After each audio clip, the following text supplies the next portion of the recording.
Assalamualaikum warahmatullahi wabarakatuh. Kami dari kelompok 8 dengan beranggotakan Listi Aliyah Mustafa dengan akhiran NIM 118.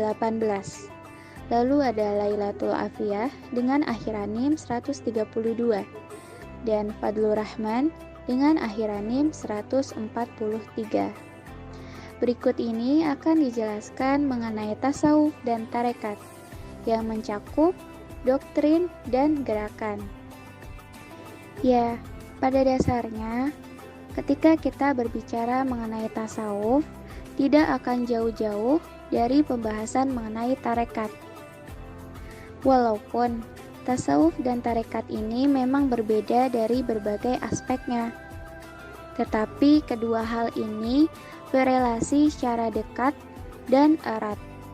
Tasawuf adalah usaha seseorang untuk mendekatkan diri kepada Allah sedekat mungkin, bahkan sampai pada tahap menjauhi keduniawian dengan melalui pensucian diri dan memperbanyak ibadah di bawah bimbingan guru atau syekh.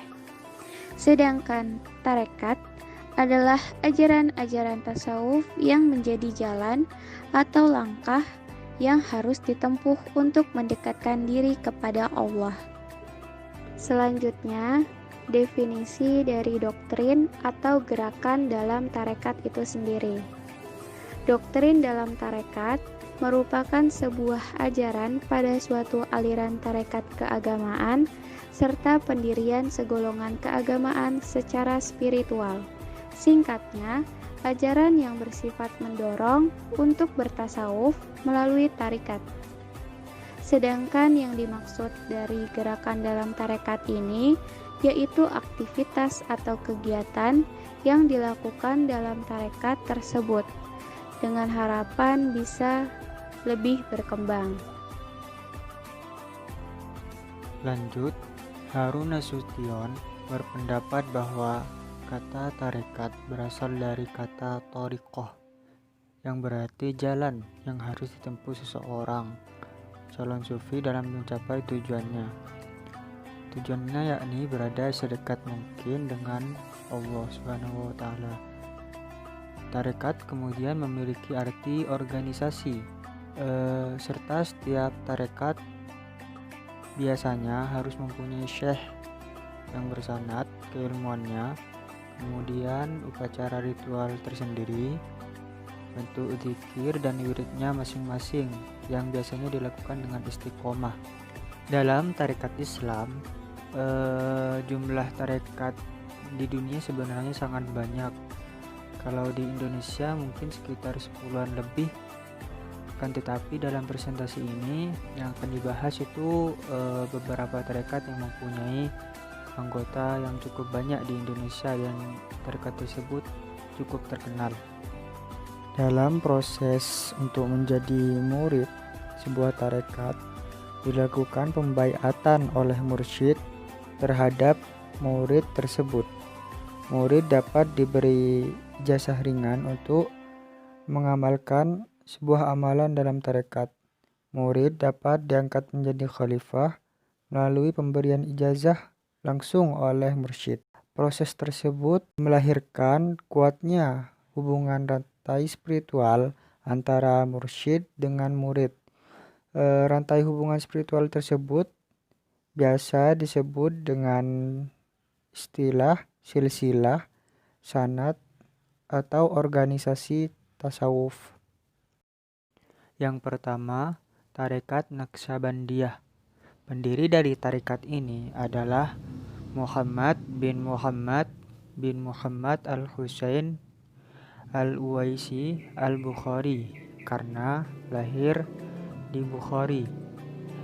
Biasanya dijuluki dengan Syekh Muhammad Bahauddin An-Naqsabandi karena ia telah menonjolkan ajaran agama dan membuat tarekat Naqsabandiyah. Dalam tarekat Naqsabandiyah memiliki beberapa amalan yang mesti dikerjakan oleh pengikutnya untuk membentuk akhlak yang baik. Adapun teknik dasar dari tarekat ini adalah melakukan zikir, yakni menyebut nama Allah atau mengucap kalimat la ilaha illallah secara terus-menerus. Berbeda dengan tarekat lainnya yang lebih menyukai zikir keras atau dhuhri. Pada tarekat Naqsabandiyah ini umumnya melakukan zikir diam atau khofi, tersembunyi atau qalbi dalam hati. Zikir ini bisa dilakukan dengan berjamaah maupun sendiri-sendiri. Tarekat ini mempunyai dua macam zikir, yakni zikir ism al-zat dan zikir tauhid. Kemudian amalan suluk atau khalwat. Praktek suluk ini pada prinsipnya adalah mengasingkan diri dari keramaian atau penyendirian ke tempat yang terpencil. Dalam pengasingan diri dan kontemplasi tersebut, seorang salik melakukan zikir di bawah bimbingan seorang guru atau syekh yang juga melakukan ritual suluk tersebut. Dalam kegiatan tersebut tidak boleh makan daging, kalaupun dibolehkan itu pun hanya 1 kali dalam 20 hari. Begitu juga dilarang bergaul dengan suami atau istri. Makan dan minumnya diatur sedemikian rupa dan sesedikit mungkin. Seorang soleh juga mesti menyedikitkan tidur, berbicara, bahkan berkumpul dengan manusia. Lanjut dengan amalan rabitah.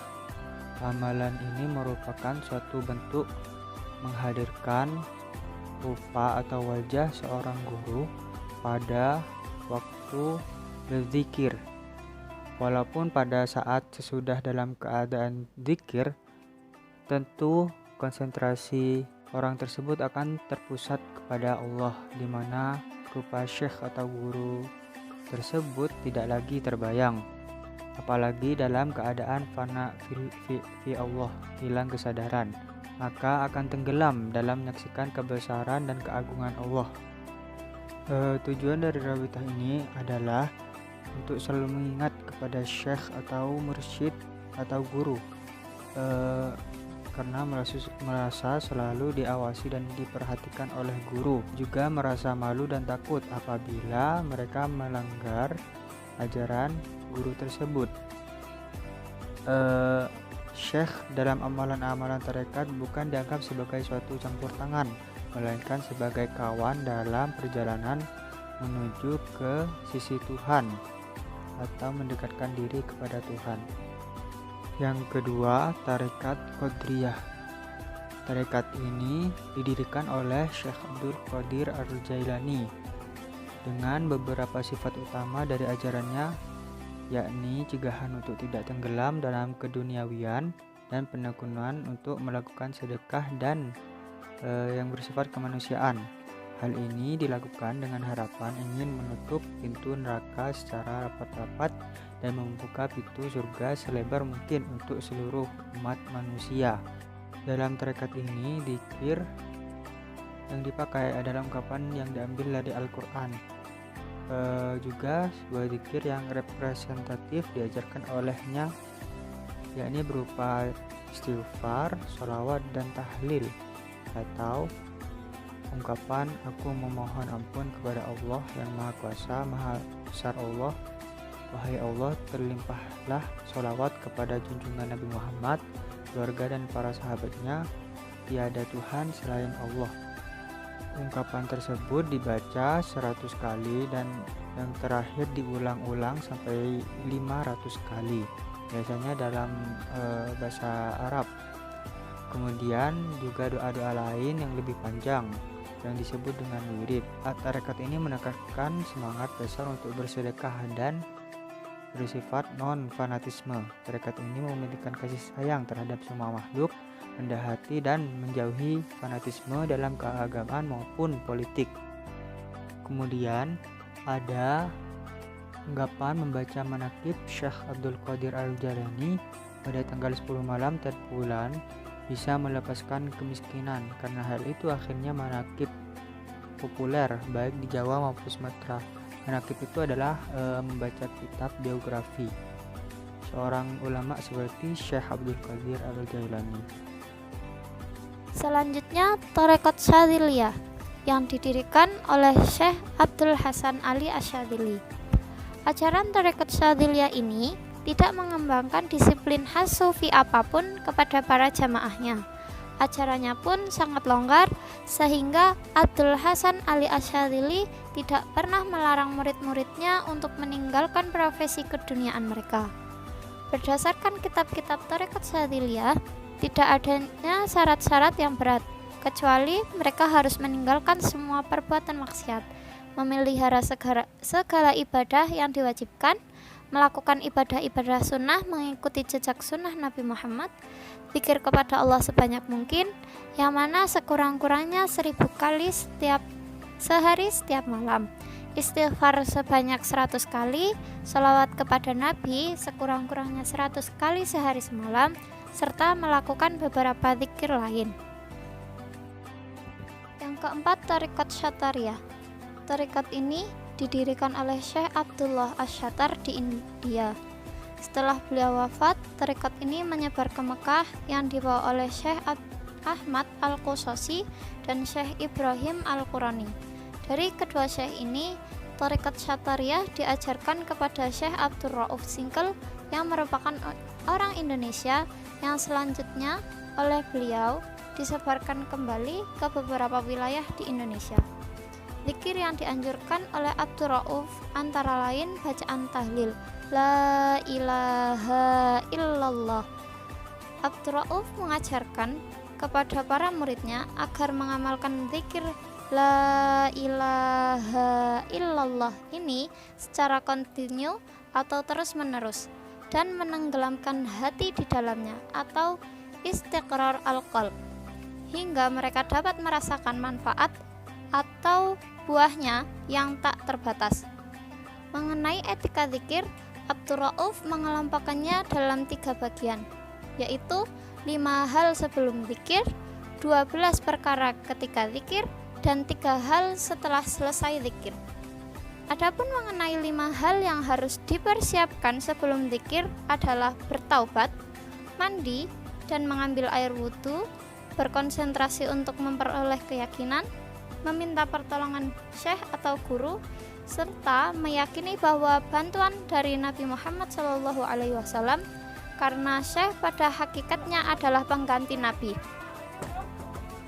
Adapun 12 hal yang harus dilakukan saat mengerjakan zikir adalah duduk di tempat yang suci, meletakkan kedua tangan pada kedua paha, menggunakan wewangian di tempat zikir, memakai pakaian yang baik, memilih tempat yang sunyi, memejamkan kedua mata, membayangkan syekhnya, jujur dalam zikir, ikhlas, memilih kalimat La ilaha illallah, menghadirkan makna zikir, dan meniadakan segala wujud selain Allah di dalam hati. Sedangkan 3 hal yang harus dilakukan setelah zikir adalah tenang sejenak setelah selesai berzikir, mengatur nafas secara berulang-ulang, serta tidak langsung minum air sesudah zikir. Abdul Rauf mengajarkan 2 cara zikir dalam tarekat ini, yakni zikir dengan keras atau jahr dan zikir dengan pelan atau sir, yang masing-masingnya memiliki cara tersendiri. Yang terakhir, Tarekat Rifaiyah. Pendiri dari Tarekat Rifaiyah ini adalah Syekh Ahmad bin Ali Abdul Abbas. Sewaktu Ahmad berusia 7 tahun, ayahnya meninggal dunia. Ia lalu diasuh oleh pamannya, Mansur al-Bataihi, yang merupakan seorang syekh tarekat. Selain menuntut ilmu pada pamannya tersebut, ia juga berguru pada pamannya yang lain, yaitu Abu al-Fadl Ali al-Wasiti, terutama tentang madhab fikih Imam Syafi'i. Dalam usia 21 tahun, ia telah berhasil memperoleh ijazah dari pamannya dan qiraah sab'ah sebagai pertanda sudah mendapat wewenang untuk mengajar. Ciri khas tarekat Rifaiyah adalah pelaksanaan zikirnya yang dilakukan bersama-sama diiringi oleh suara gendang yang bertalu-talu. Tarekat ini agak fanatik dan anggotanya dapat melakukan hal-hal yang ajaib, misalnya makan pecahan kaca, berjalan di atas api, dan sebagainya.